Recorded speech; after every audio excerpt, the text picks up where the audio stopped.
Saudara, kasus suap hakim di PT UN Medan terus bergulir seperti bola liar. Nama Ketua Umum Partai Nasdem Surya Paloh sempat disebut-sebut dalam persidangan pengacara Oce Kaligis. Lantas seperti apa benang merah antara Partai Nasdem, kasus suap hakim, dan kasus bansos? Kami rangkumkan untuk Anda. Saya ini anak satu-satunya juga, laki-laki di keluarga. Saya juga tulang punggung. Maksudnya? Peristiwa ini terjadi dalam sidang lanjutan kasus suap hakim PT UN Medan 28 September lalu.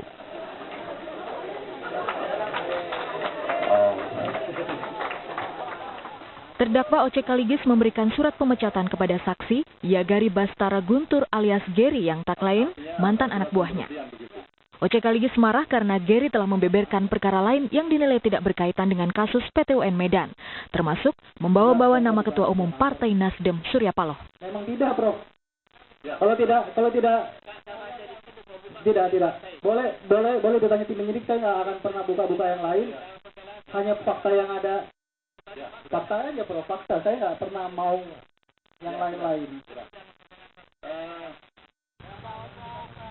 Pertemuan antara para tersangka kasus suap PT UN Medan dan Surya Paloh juga diakui Gatot Pujo Nugroho. Namun terdakwa kasus suap ini enggan menyebut isi pertemuan. Tapi benar ada pertemuan, Pak? Ada ya? Benar ada pertemuan. Ditanyakan sama penyidik aja ya, yang jelas ada pertemuan. Wakil Ketua Fraksi Nasdem juga mengakui ada pertemuan antara Oce Kaligis, Gatot Pujo Nugroho, dan Surya Paloh di DPP Partai Nasdem. Namun pertemuan ini tidak membicarakan kasus dugaan korupsi dana bantuan sosial di Sumatera Utara. Di mana wakil gubernur itu adalah kader Nasdem di Sumatera Utara. Nah, sehingga normal dan wajar saja apabila ada konsultasi politik terkait dengan penyelenggaraan pemerintahan di Sumatera Utara ke DPP Nasdem.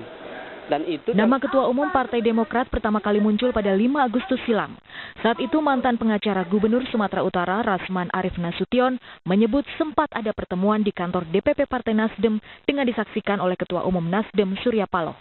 Pertemuan digelar Oce Kaligis yang juga menjabat sebagai Ketua Mahkamah Partai Nasdem untuk mendamaikan Gatot Pujo Nugroho dan wakilnya Tengku Eri Nuradi yang saat itu berkonflik. Kasus suap di PT UN Medan berawal dari kasus dana bantuan sosial yang ditangani 3 hakim dan 1 panitera PT UN Medan.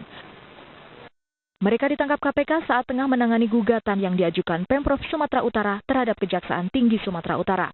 Gugatan dilayangkan karena Pemprov menganggap Kejati tak punya wewenang menyelidiki korupsi dana BOS dan bansos yang diduga dilakukan jajaran Pemprov di bawah Gubernur Gatot Pujo Nugroho. Selama mengajukan gugatan di PT UN, pemerintah Provinsi Sumatera Utara menggunakan jasa firma hukum Oce Kaligis sebagai kuasa hukum. Geri, anak buah Oce Kaligis, diduga menyuap hakim dan panitera PT UN Medan untuk memuluskan kasus kliennya. KPK menyita $15.000 Amerika Serikat dan $5.000 Singapura setara Rp250 juta dalam kasus ini. Dan kini, Komisi Pemberantasan Korupsi mulai memeriksa sejumlah petinggi Partai Nasdem sebagai saksi, tak terkecuali dengan Sekjen Partai Nasdem Patrisrio Kapela. Namun hingga kini KPK masih belum memanggil Surya Paloh yang sudah lama disebut oleh sejumlah pihak. Tim Liputan Kompas TV. Dari kasus pembunuhan